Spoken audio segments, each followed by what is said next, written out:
స్తోత్రం. హల్లెలూయా. మంచిది, సంతోషంగా దగ్గరగా యేసు ప్రభువుకు స్తోత్రం చేద్దామా?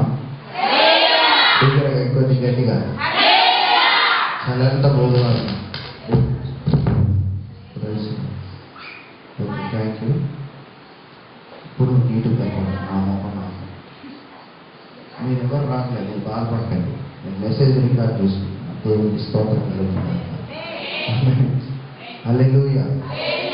మంచిది, చక్కటి దేవుని వాక్యాన్ని నేర్చుకున్నాం. ప్రకటన గ్రంథం ఆపివేయబడింది 5వ అధ్యాయం. ఈరోజు మన అద్భుతమైనటువంటి వాక్యాన్ని పరిశుద్ధాత్మ దేవుడు మన మధ్యలో ఉంచాడు. ఏమన్నా ఈ వాక్యం మాట్లాడాలి అని ప్రభు ప్రేరేపించారు. అందుకని ఈ వాక్యాన్ని మనం ధ్యానం చేసుకుందాం. క్రైస్తవులు ప్రతి దినము దైవారాధన చేయాలి. అందరు చెప్పండి. అందరు క్రైస్తవులు ప్రతి దినము దైవారాధన చేయాలి. ఒకసారి గట్టిగా చెప్పండి. దైవారాధన అంటే దేవుని ప్రతిరోజు ఆరాధించాలి. చాలా మంది అంటారు, ఏమంటారంటే రోజు ప్రార్థనేనా అసలుకి ఏం పని లేదా, రోజు ప్రార్థన పెడతారా? అసలు బైబిల్లో ఉందా? అమ్మా చూడండి, అది నాకైతే చూడండి. అసలు బైబిల్లో ఉందా? రోజు ప్రార్థన అంటారు పాస్టర్లు. ఏం పని లేదా అని చదువుకునే వాళ్ళు లేకపోలేదు. కానీ బైబిల్లో నేను చెప్తున్న అంశం ఏంటంటే ప్రతి దినము దైవారాధన క్రైస్తవులు చేయాలి. అంటే ప్రభుని ఆరాధించాలి, ప్రభుని మహిమపరచాలి, ప్రభుని కొనియాడాలి ఎడతెగక. మూలవాక్యం మనం చూస్తే అపోస్తల కార్యాలు 2వ అధ్యాయం 46వ వాక్యం. 2వ అధ్యాయం 46వ వాక్యాన్ని మనం చూద్దాం. మరియు చూడండి, మరియు వారు ఏక మనస్కులై ప్రతి దినము, అండర్లైన్ పాయింట్, వారు ఏక మనస్కులై ప్రతి దినము దేవాలయములో, చూడండి, తప్పక ప్రతిరోజు వారు ప్రతి దినము ఏక మనస్కులై, ఒకరు కాదు, సంఘమంతా ఏక మనస్కులై తప్పక దేవాలయములో కూడుకొనుచు ఉన్నారు. అంటే తప్పించకుండా దేవాలయానికి వస్తూ ఇంటింటా రొట్టె విరుస్తూ దేవుణ్ణి స్తుతిస్తూ ప్రజలందరి వలన కూడా ఏం పొందారంట? దయ పొందిన వారై ఆనందంతోను నిష్కపటమైనటువంటి మంచి మనసుతోను హృదయముతోను ఆహారము పుచ్చుకొనుచుండిరి. మరియు ప్రభు రక్షణ పొందుచున్న వారిని అనుదినము వారితో చేర్చుకొనుచున్నారు. చప్పట్లు కొట్టి ప్రభు నామమున మహిమపడదాం. హల్లెలూయా. అద్భుతమైనటువంటి వాక్య పరిచర్య ఇక్కడ మనం చూస్తూ ఉన్నాం. ఆదిమ సంఘం అభివృద్ధి పరచబడడానికి, ఆదిమ సంఘం విస్తరించడానికి, ఆదిమలో ఉన్నటువంటి క్రైస్తవులు బహుగా అభివృద్ధి చెందడానికి, ఆదిమ సంఘము శాఖోపశాఖలుగా పారడానికి కారణం ఏంటంటే వాళ్ళు దేవాలయాన్ని విడవకుండా, దేవుని మందిరాన్ని మరవకుండా ప్రతిరోజు కూడా వాళ్ళు ఏక మనస్కులై వాళ్ళ సమయానికి ప్రభుని మహిమపరుస్తూ ఉన్నారు. దేవునికి స్తోత్రం కలుగును గాక. ఆమేన్. ఒక్క సండే మందిరానికి రావడానికి మన ప్రాణం మీదకి వస్తుంది. ఒక ఆదివారం దేవుని ఆరాధన చేయడానికి అన్ని పనులు చుట్టూ అలుముకుంటాయి మనకు. కానీ ప్రతి దినం కూడా వాళ్ళ సమయానికి దేవుని మందిరానికి వస్తూ దేవుని ఆరాధన చేస్తున్నారు. కానీ ఏమంటారు చాలా మంది, రోజు ప్రార్థన ఉందంటే రోజు ప్రార్థన ఉంది. మరి దేవునికి మహిమ కలుగును గాక. రోజు ప్రార్థన చేయాలి దేవుని మందిరంలో, రోజు దేవుని సన్నిధిలో మొరపెట్టాలి. ఆ తదుపరి ఏం చేస్తున్నారంట? ప్రతి ఇంటికి వెళ్ళి కుటుంబ ఆరాధనలు జరుగుతున్నాయి, గృహ కూడికలు, ప్రార్థనలు. ప్రతిరోజు ఒక ఇంట్లో అక్కడ ప్రభు బల పరిచర్య, బలహీనులైన వారిని బలపరిచే పరిచర్య, ఇబ్బందుల్లో ఉన్న వారిని ఆదుకునే పరిచర్య వాళ్ళు చేస్తూ ఉన్నారు. దేవునికి స్తోత్రం. సేవకులు ఏది చెబితే ఆ పరిచర్యకు ప్రార్థనతో ప్రారంభించి ప్రార్థన సహకారం అందించడం కాకుండా ఆర్థికంగా కూడా ఆదిమ అపోస్తలకు సహాయపడుతూ సంఘము సేవకుల్ని పురికొల్పింది. మరి నేటి సంఘ పరిస్థితి, నేటి సంఘ చరిత్ర ఏంటి? మన జీవితం ఎలాగుంది, మనం ఎందుకు ఆశీర్వదించబడలేకపోతున్నాం? ఒక్క వారం రావడానికి బలవంతంగా వస్తున్నాం. చాలా మంది ఇంటికాడ చేసుకుంటే ప్రార్థన అయిపోతుంది. ఇది తప్పు. ఇంటికాడ ప్రార్థన చేసుకోవాలి. ఎప్పుడు చేసుకోవాలి? రాత్రిపూట కుటుంబ ప్రార్థన నీ భర్తతో నీ పిల్లలతో కలిసి చేయాలి.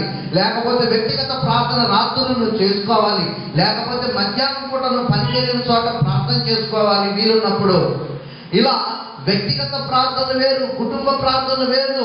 దేవునితో కలిసి మమేకమై, దేవుని ప్రజలతో మమేకమై, విశ్వాసులతో మమేకమై, ఏక మనస్సు కలిగి ఎప్పుడైతే ప్రభుని ఆరాధన చేస్తామో అప్పుడు మన జీవితం ఫలభరితంగా ఉంటుంది. దేవునికి మహిమ కలుగును గాక.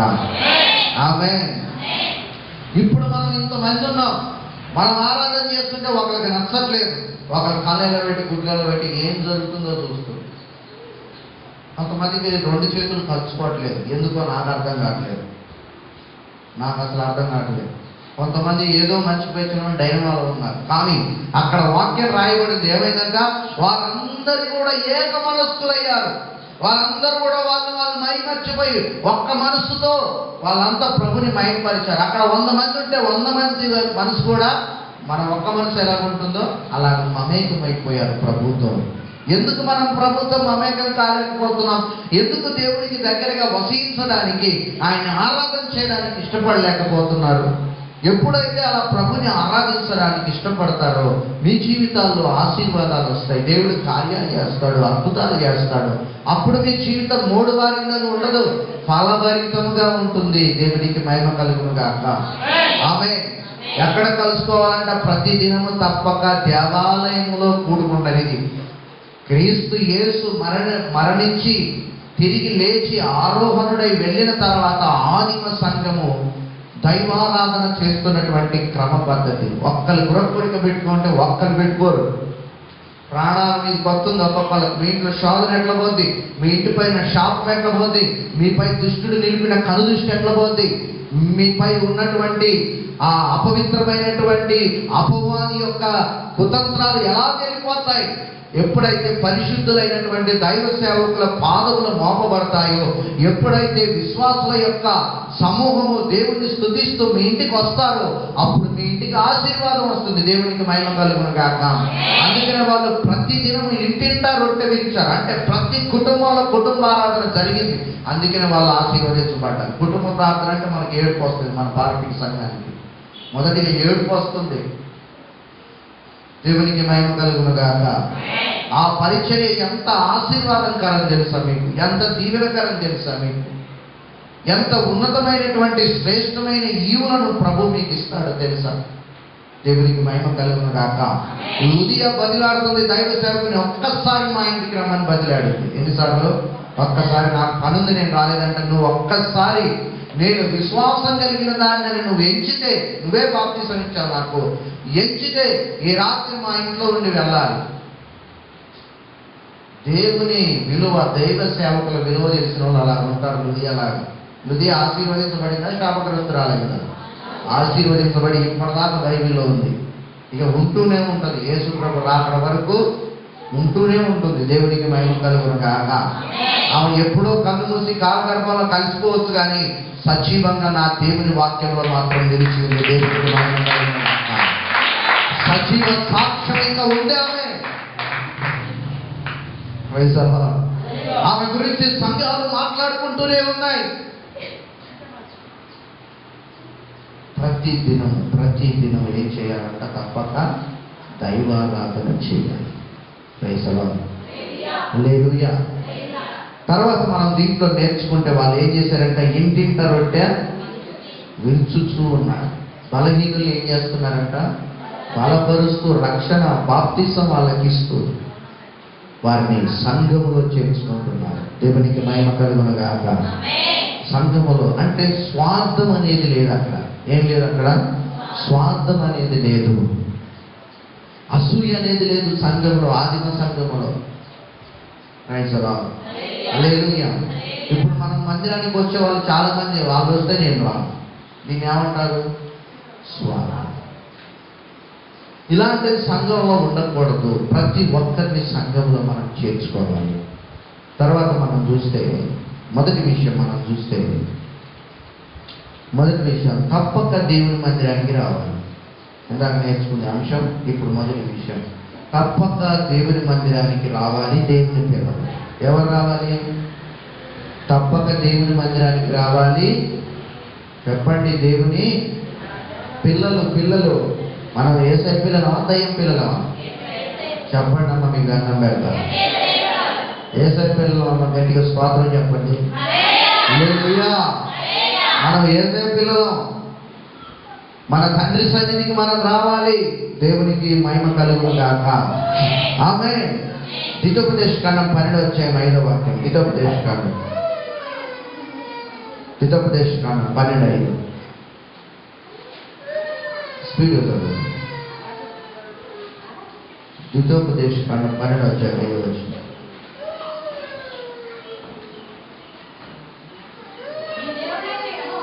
నీ దేవుడైన యెహోవా, మీ దేవుడైన యెహోవా మీ సమస్త గోత్రములలో తన నామమును స్థాపించుకొనుటకు నివాస స్థానముగా ఏర్పరచుకున్న స్థలమును వెతికి అక్కడికే, ఆయన మందిరాన్ని వెతికి అక్కడికే మీరు రావాలి ప్రార్థనకు. ఎక్కడికి రావాలంట? మందిరాన్ని వెతికి మీ దేవుడైన యెహోవా మందిరాన్ని వెతికి మీరు దేవుని పిల్లలు ఎక్కడికి రావాలి? దేవుని మందిరానికి. ఎందుకు రావాలి? ఆరాధన చేయడానికి, ప్రభుని మహిమపరచడానికి, ప్రభుని ఘనపరచడానికి, ప్రభుని స్తుతించడానికి. దేవునికి మహిమ కలుగును గాక. ఆమేన్. హల్లెలూయా. అందుకనే వెతుక్కుంటూ మనం దేవుని మందిరానికి రావాలి. ఆయన సన్నిధి వెతకాలి. ఆయన నామాన్ని ఘనపరచడానికి ఎప్పుడు మనం ఇష్టపడాలి. అలా ఉన్నప్పుడే దేవుని ఆశీర్వాదాలు పొందుకుంటాం. ఆమేన్. హల్లెలూయా. వేటిలో వెతకడం కాదు, దేవుని మందిరాన్ని మొదటగా వెతకాలి. దేని వెతకాలంట? నాకు ఒక్క కోరిక ఉందన్నాడు. ఎవరు? దావీదు. ఏమన్నాడు? నీ సన్నిధిలో ధ్యానించుటకు, నీ ప్రసన్నత చూచుటకు అని ఒక కోరిక అడిగాడు. దేవునికి మహిమ కలుగును గాక. ఆమేన్. 16 చూద్దాం. ద్వితోపదేశకాండం 16.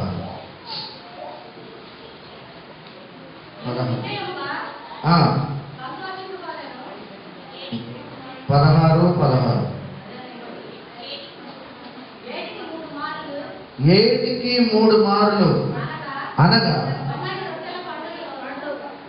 పొంగని రొట్టెల పండుగలోను, వారముల పండుగలోను, పర్ణశాలల పండుగలోను నీ దేవుడైన యెహోవా ఏర్పరచుకొను స్థలమున నీ మగవారందరూ ఆయన సన్నిధిని కనపడవలెను. వారు ఒట్టి చేతులతో యెహోవా సన్నిధిని కనపడగా నీ దేవుడైన యెహోవా నీకు అనుగ్రహించిన దీవెన చొప్పున ప్రతి వాడును తమ శక్తి కొలది ఇయ్యాలి. దేవునికి మహిమ కలుగును గాక. ఆమేన్. ఎక్కడికి రావాలంట? ప్రతి పండుగలోనూ. ఏ పండుగ? పొంగని రొట్టెల పండుగ, వారముల పండుగ, పర్ణశాలల పండుగలోను నీ దేవుడైన యెహోవా ఏర్పరచుకున్న స్థలానికి నీవు రావాలి. Praise the Lord. క్రిస్మస్ పండుగని క్రిస్మస్ పండుగ చేస్తారు. ఈస్టర్ పండుగని ఈస్టర్ పండుగ చేస్తాం. మొదటిగా పండగ వదిలిపెట్టి మన కడుపే చూసుకుంటాం. మన కడుపే దేవుడు ఫస్ట్. తునకలు ఉడకాలి, గట్టిగా మెత్తగా ఉడికిందాకా అవి ఉడికేసరికి ఇక్కడ ఆరాధన అయిపోయింది. అయ్యగారు ఆగడుగా అయ్యగారులకు వండుకోవడం ఉండదు. కడుపు మాడినా సరే దేవుణ్ణి స్తుతించాలి. Praise the lord. హల్లెలూయా. అరే, మొదటిగా దేవుని మందిరాన్ని వెతకాలి, తర్వాత తిండికోవాలా. పండగ రోజు ప్రభుని ఏం చేయాలంటే బాగా స్తుతించాలి. మనకు కూడా ఎన్ని పండుగలు ఉన్నాయి? ఆదివారం పండుగే, బుధవారం స్త్రీల కూటం పండుగే, శుక్రవారం ఉపవాస కూడిక పండుగే. ఏం చేయాలంటే అందరూ వచ్చి దేవుని మందిరంలో దేవుణ్ణి స్తుతించాలి, ఆరాధన చెయ్యాలి. దేవుని పిల్లలు దేవుని మందిరానికి తప్పక రావాలి. దేవునికి మహిమ కలుగును గాక. ఆమేన్. అందుకనే పండగ రోజు కూడా మనం ఆరాధన చేయకుండా మన శరీర సంబంధమైనటువంటి విషయాల కొరకు మనం తాపత్రయపడద్దు. వాటిని విడిచిపెట్టాలి. నెక్స్ట్ అవి తర్వాత ఆరాధన తర్వాత దేవుని స్తుతించిన తర్వాత ఆదిమ అపోస్తలుల యొక్క పరిచర్య, అదే దేవాలయములో ప్రభుని స్తుతించిన తర్వాత, ప్రభుని మయంపరిచిన తర్వాత, ఇంటింట గృహకుడికి అయిపోయిన తర్వాత చివరిలో ప్రభు వల్ల భోజన పరిచర్య, అంటే భోజనం చేయటం. Praise the lord. హల్లెలూయా. అందుకనే ఇప్పటి నుంచి మనం ప్రతి క్రిస్మస్ కానీ, ఈస్టర్ కానీ, గుడ్ ఫ్రైడే కానీ ఏం చేయాలంట? మొదటగా దేవుని సన్నిధిలో దేవుని ఆరాధన చేయాలి. తర్వాత వాళ్ళు ఏం చేశారట? పరిచర్య. దేవుడు ఏం చెప్పాడట? వారు ఒట్టి చేతులతో యెహోవా సన్నిధిని కనబడక నీ దేవుడైన యెహోవా నీకు అనుగ్రహించిన దీవెన చొప్పున ప్రతి వాడును శక్తి కొలది ఇవ్వాలి. ఆమేన్. హల్లెలూయా. దేవునికి ఇవ్వాలని ఖండితంగా దేవుని వాక్యం సెలవిస్తుంది.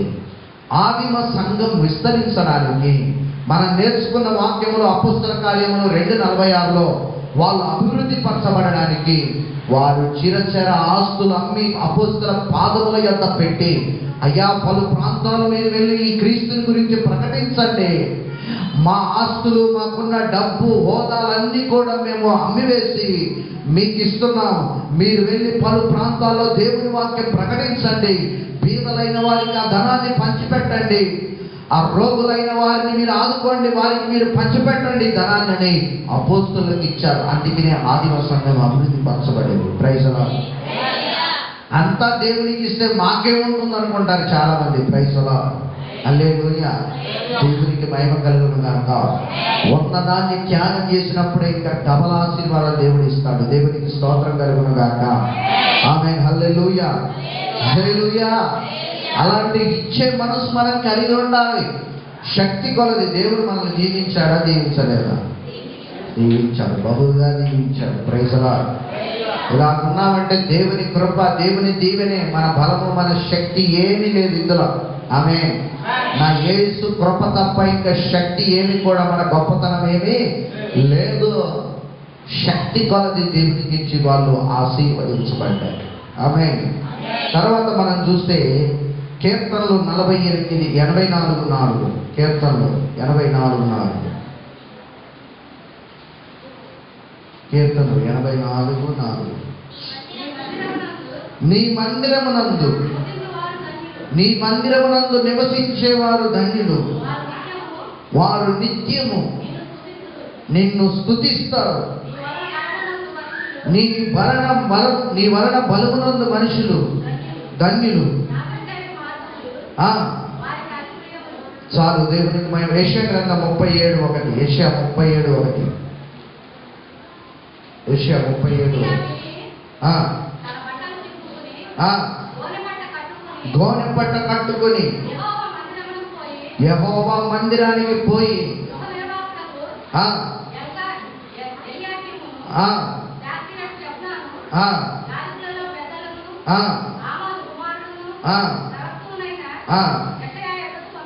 యెషయా యొద్దకు రాజుకు శ్రమ వచ్చినప్పుడు, రాజుకు కష్టం వచ్చినప్పుడు, రాజుకు ఇబ్బంది వచ్చినప్పుడు, దేశం యొక్క స్థితిగతులు మార్చబడినప్పుడు రాజు రాజవస్త్రములను పక్కన పెట్టి హిజ్కియా గోనె పట్ట ధరించుకొని ఒక సామాన్యుడిగా దేవుని మందిరానికి వెళ్ళి మోకరిల్లి బలముగా ప్రార్థన చేస్తున్నాడు. దేవునికి మహిమ కలుగును గాక. మంచి మనసుతో దేవుని మందిరానికి వెళ్ళి ప్రార్థన చేస్తున్నాడు. రాజు ఇంట్లో ప్రార్థన చేయలేడా? చెప్పండి, ఇక్కడే ఉన్నాడా? Praise the lord. రాజు ప్రార్థన చేయలేడా? ఇంట్లో చేసుకోలేడా? మందిరానికి ఎందుకు వెళ్ళాలి? ఓ 10 మందిని పంపి నా తరపున ప్రార్థన చేసి రాబో అంటే పోరా? పోతాను. కానీ అది కాదు కావాల్సింది. నీవు కావాలి. నీ పెదవుల నుండి వచ్చే ప్రార్థన, నీ మంచి హృదయంలో నుండి వచ్చే ప్రార్థన దేవునికి కావాలి. ఆయన బిడ్డవైన నీవు ఆయన సన్నిధిలో మోకరిల్లి ఆయన పాదాలు పట్టుకొని ఏడ్చుకుంటూ ప్రార్థన చేయాలి. ఆమె అలా ప్రార్థించేవారు యేసు కావాలి. దేవునికి మహిమ కలుగును గాక. ఆమేన్. హల్లెలూయా. దేవునికి మహిమ కలుగును గాక. ఆమేన్. అందుకనే హిజ్కియా గొప్ప ఆశీర్వాదాలు పొందుకున్నాడు. హిజ్కియా ఎవరు? హిజ్కియా గొప్ప ఆశీర్వాదాలు పొందుకున్నాడు. ప్రార్థనా పరుడు, మంచి ప్రార్థనా పరుడు. కష్టం వస్తే పక్కదారులు దొక్కేవాడు కాదు. ఉన్న చోటనే ఉండి కూడా శక్తివంతమైన ప్రార్థన చేసి ఆయుష్ను పెంచుకున్నటువంటి గొప్ప ప్రార్థనా వీరుడు హిజ్కియా. దేవునికి మహిమ కలుగును గాక. ఆమేన్. మీకా గ్రంథం 4వ అధ్యాయం 2వ వాక్యం. మీకా 4:2.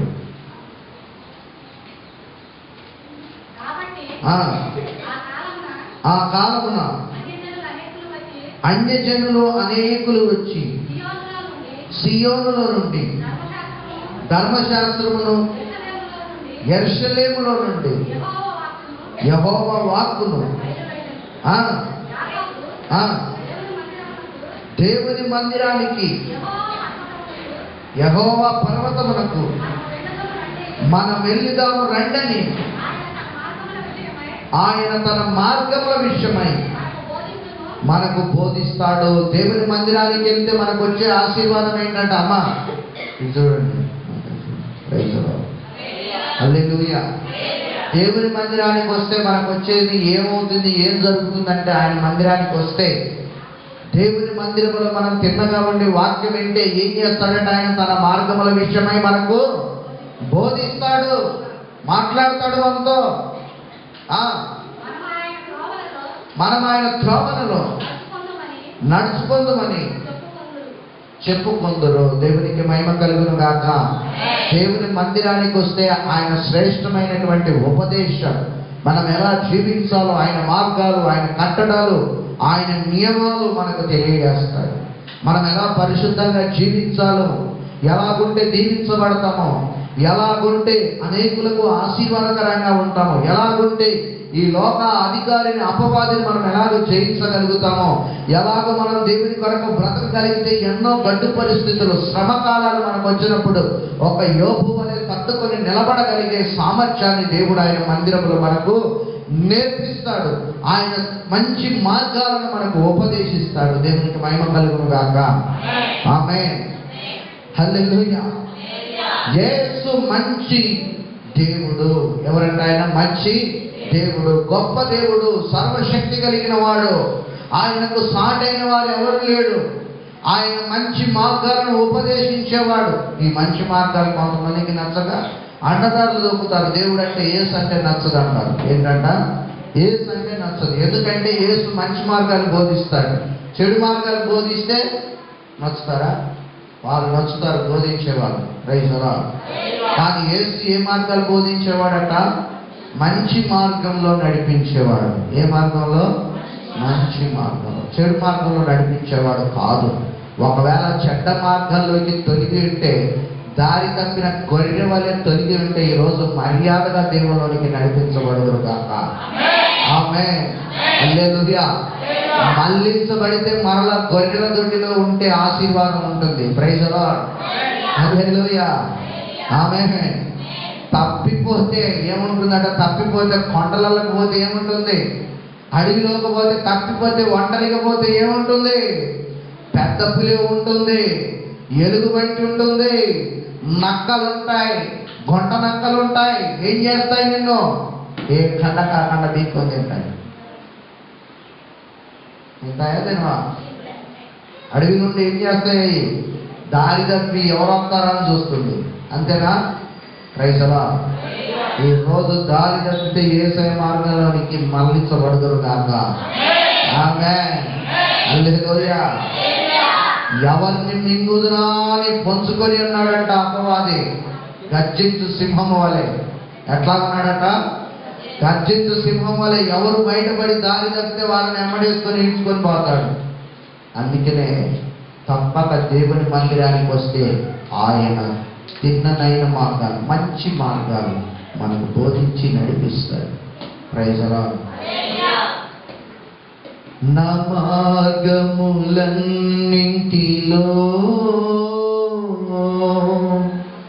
నీ నీవే నా ఆశ్రయమైనందునా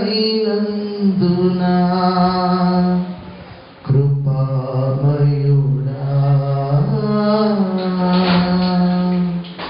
ఆమేన్. ఆయన మార్గంలో మనం నడవాలి. Praise lord. ఆమేన్. చూస్తే మనం లూకా సువార్త 24వ అధ్యాయం 52వ వచనం. లూకా సువార్త 24, 52, 53. వారు ఆయనకు నమస్కారం చేసి